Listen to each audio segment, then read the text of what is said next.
अस्सलाम वालेकुम dear students, कैसे हैं बेटा आप सब लोग। उम्मीद है सब खैरियत से होंगे। आज का हमारा टॉपिक है respiratory disorders.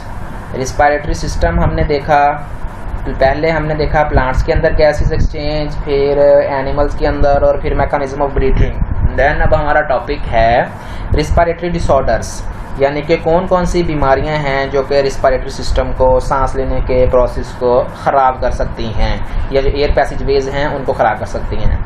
There are number of respiratory disorders which effects people. The percentage of such disorders is particularly high in Pakistan. आमतौर पर ये जो डिसऑर्डर्स ये पाकिस्तान में ज़्यादा रेट में पाए जाते हैं। It is due to the more concentration of air pollutants not only in the urban but also in the rural atmosphere. क्योंकि हमारे यानी कि जो यहाँ की हवा है वो बहुत ज़्यादा एयर पोल्यूशन का बाइस बन चुकी है, जिसकी वजह से मुख्तलिफ किस्म का जो है वो रिस्पायरेटरी डिसऑर्डर्स फैल रहे हैं। उसमें से सम रिस्पायरेटरी डिसऑर्डर्स जो हैं वो हमने डिस्कस करने हैं। पहला है रिस्पायरेटरी डिसऑर्डर ब्रोंकाइटिस। अब व्हाट इज ब्रोंकाइटिस? ब्रोंकाइटिस क्या होता है? Bronchitis is the inflammation of the bronchi और ब्रोंक्यूल्स। अब जो सांस की नाली थी, ट्रैकिया डिवाइड हुई ब्रोंकाई और ब्रोंक्यूल्स में, उसके अंदर इन्फ्लेमेशन हो जाती है, ठीक है। It results in excessive secretion of mucus into the tubes leading to the swelling of tubular walls and narrowing of tubes. क्या होता है कि इसके नतीजे में जब ब्रोंकाइटिस की डिजीज़ काज हो जाती है तो जो एक्सेस म्यूकस प्रोडक्शन होना शुरू हो जाती है। एक्सेस म्यूकस प्रोडक्शन होने की वजह से जो ब्रोंकाई और ब्रोंक्यूल्स की इनर वाल हैं उनके अंदर म्यूकस जो है वो जमना शुरू हो जाता है और उनकी जो नालियां हैं वो तंग हो जाती हैं। इनके डायग्राम्स में आपको दिखाता हूँ। जी बेटा, ये देखें, ये हमारे पास एक डायग्राम है।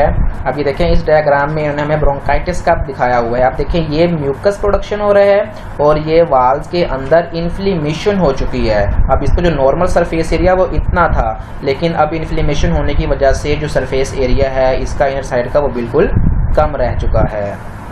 ये हमारे पास ब्रोंकाइटिस की डायग्राम है। जी, अब आगे इसकी कुछ टाइप्स हैं वो देख लेते हैं यहाँ से, बल्कि पर इसकी काजेज हैं। इसकी काजेज क्या हैं? It is caused by viruses. ये वायरस की वजह से भी हो सकता है, बैक्टीरिया की वजह से भी हो सकता है, और exposure to chemical irritants, tobacco smoke, यानी कि स्मोकिंग करने की वजह से भी यह डिजीज़ काज हो सकती है। आगे बेटा इसकी हैं टाइप्स। ब्रोंकाइटिस की दो मेजर टाइप्स हैं, acute bronchitis and chronic bronchitis. The acute bronchitis usually lasts about 2 weeks and patients recover with no permanent damage to the bronchi और ब्रोंक्यूल्स। इसको हम ये कह सकते हैं कि अभी यानी कि ये बीमारी की स्टेजेस स्टार्टिंग में ही है, यानी कि अभी पेशेंट को 2 हफ्ते हुए हैं ये बीमारी हुए और पेशेंट जो है वो रिकवर कर सकता है। लेकिन in chronic bronchitis the bronchi develop chronic inflammation, यानी कि उसमें वो ज़्यादा पेचीदा, यानी कि उसमें इन्फ्लेमेशन हो जाती है, सूजन हो जाती है। It usually last for 3 month to 2 years. ये 3 महीने से लेके 2 साल तक भी हो सकती है। आगे फिर इसके सिम्टम्स दिए गए हैं। सिम्टम्स देखें इनके क्या हैं ब्रोंकाइटिस के। इंक्लूड कफ, खांसी आ सकती है, मिल्ड वेजिंग, खरखराहट आना, सांस लेने की आवाज़ आना वो हो सकता है, फीवर, बुखार हो सकता है, चिल्स, सर्दी लग सकती है, एंड शॉर्टनेस ऑफ ब्रेथ, सांस लेने में प्रॉब्लम आ सकती है, specially when doing hard job, जब आप फिजिकल कोई वर्क कर रहे हैं, रनिंग कर रहे हैं, एक्सरसाइज कर रहे हैं उस टाइम। नेक्स्ट है अब हमारे पास दूसरा डिसऑर्डर है एम्फीसीमा। एम्फीसीमा क्या है? Emphysema is the destruction of the wall of the एल्यूलाई। अब जैसे कि देखें डायग्राम में ही ये दिखाया गया है। एक डायग्राम और है, मैं वो भी यहाँ पे एंटर करता हूँ। जी बेटा, ये देखें डायग्राम में destruction of the wall of एल्यूलाई। अब ये देखें एल्यूलाई के अंदर यहाँ पे जो वाल्स मौजूद हैं वो यहाँ पे डिस्ट्रक्ट हो चुकी हैं, यानी कि रैप्चर हो के फट के वो ख़त्म हो चुकी हैं। एम्फीसीमा इसी डिजीज़ का नाम है। जी, it results in larger sacs but with less surface area for gases exchange. इसके नतीजे में क्या होता है कि जो सेंटर से जो वाल्स थी वो ब्रेक हो गई, जो लार्जर सैक्स, थैलानुमा स्ट्रक्चर, ये बड़े बड़े कर्व्स बन गए, लेकिन जो गैसेस एक्सचेंज के लिए सरफेस एरिया था वो कम हो गया। As lungs tissues break down, the lungs do not come back to their original shape after acceleration. जब इस तरह की डिजीज़ काज हो जाएगी तो एक्सीलेशन के दौरान लंग्स दोबारा अपनी ओरिजिनल लोकेशन पे नहीं आ सकेंगे। सो air can not be pushed out and is trapped into the lungs. इसके नतीजे में क्या होगा कि जो हवा है वो अच्छे तरीके से बाहर नहीं निकल सकेगी, वो लंग्स के अंदर ही ट्रैप होकर रह जाएगी। जी बेटा, अब एम्फीसीमा के हम कुछ सिम्टम्स देख लेते हैं। एम्फीसीमा के सिम्टम्स हमारे पास क्या हैं? The symptoms of emphysema include shortness of breath, सांस लेने में हमें दिक्कत हो सकती है, फटीग, थकावट महसूस हो सकती है, recurrent respiratory infection and weight loss. Respiratory infection हो सकता है जैसे कि गले में खराश होना या सांस की नाली में कोई खराश होना, और वेट लॉस, हमारा वजन भी कम हो सकता है। By the time the symptoms of emphysema appear, the patient has usually lost 50 to 70% of his her lungs tissue। यानी कि इसके सिम्टम्स हमें तब जाहिर होना शुरू होते हैं जब 50 से 70% तक हमारे जो लंग्स हैं वो इस डिजीज़ में मुब्तला हो चुके होते हैं। The level of oxygen in blood में गेट सो स्लो। अब इस पर जब ये डिजीज़ काज हो जाएगी तो जो लेवल होगा ऑक्सीजन का वो ब्लड के अंदर ठीक तरीके से लंग्स शामिल नहीं कर पाएंगे, जो कि मोस्टली सीरियस कॉम्प्लिकेशन का बाइस बनेगी। जाहिर सी बात है, जब ब्लड के अंदर ऑक्सीजन शामिल नहीं हो पाएगी प्रॉपर तरीके से, तो प्रॉपर तरीके से ऑक्सीजन दूसरे सेल्स तक भी नहीं पहुंच पाएगी। जब दूसरे सेल्स तक नहीं पहुंच पाएगी तो दूसरे सेल्स की भी वर्किंग पे इफेक्ट आएगा। अब इसकी हमारे पास जो थर्ड है रिस्पिरेटरी डिसऑर्डर है वो है निमोनिया।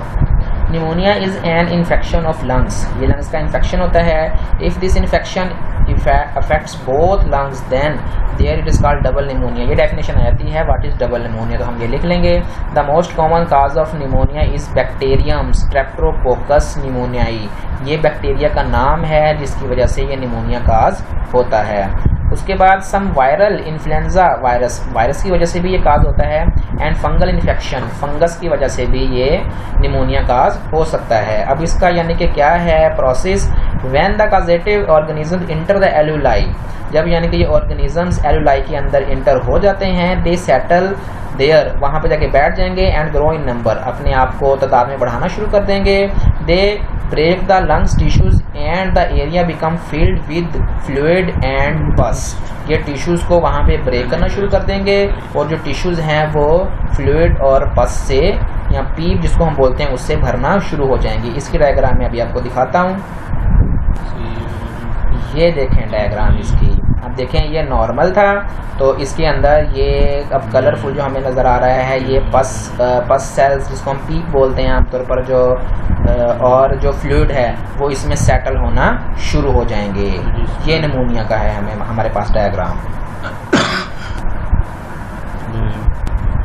अब इसके सिम्टम्स देख लेते हैं। The symptoms of pneumonia include a cold that is followed by a high fever. सर्दी लग सकती है जो कि बाद में तेज़ बुखार में चेंज हो सकती है। शिवरिंग, पसीना आ सकता है। And a cough with sputum production, खांसी हमें आ सकती है जिसमें साथ में बलगम भी प्रोड्यूस हो। पेशेंट्स में बिकम शॉर्ट ऑफ ब्रेथ, उसको सांस लेने में प्रॉब्लम हो सकती है। द पेशेंट स्किन कलर में चेंज, पेशेंट का जो स्किन का कलर है वो भी चेंज हो सकता है। एंड बिकम डस्की और पर्पलिश, यानी कि थोड़ा सा वो डार्क होना शुरू हो जाता है और पर्पलिश कलर में चेंज होना शुरू हो जाता है। It is due to poor oxygenation of blood. अब देखें जब स्किन के सेल्स को प्रॉपर ऑक्सीजन नहीं मिल रही होगी तो वो प्रॉपर तरीके से अपना काम टेक प्लेस नहीं कर पाएंगे और उनमें चेंजेस आना शुरू हो जाएंगी। Vaccines are available to prevent pneumonia cause by S pneumoniae. ये स्ट्रेप्टोकोकस निमोनियाई लिखा हुआ है लेकिन इसको शॉर्ट फॉर्म में लिख दिया है। इसकी वैक्सीन अवेलेबल है। Antibiotics are used in the treatment of this type of pneumonia. Antibiotics भी इनकी अवेलेबल है। अब ये इन्फॉर्मेशन में हमें ये बता रहे हैं कि एंटीबायोटिक्स की डिस्कवरी से पहले 1/3 ऑफ निमोनिया पेशेंट जो थे वो इन्फेक्शन की वजह से ही मर जाते थे। जी बेटा, अब हमने आज रिस्पायरेटरी डिसऑर्डर्स की 3 जो थे मेन टाइप्स वो हमने डिस्कस की। एक टाइप हमारी रहती है वो इंशाल्लाह हम नेक्स्ट लेक्चर में करेंगे। इसमें से जो कुछ आपको नहीं समझ आया वो आप मुझसे पूछ सकते हैं। आपने इनको अच्छे से याद कर लेना है क्योंकि ये लॉन्ग क्वेश्चन में हमें अक्सर औकात पेपर में क्वेश्चंस आ जाते हैं। जज़ाकल्लाह।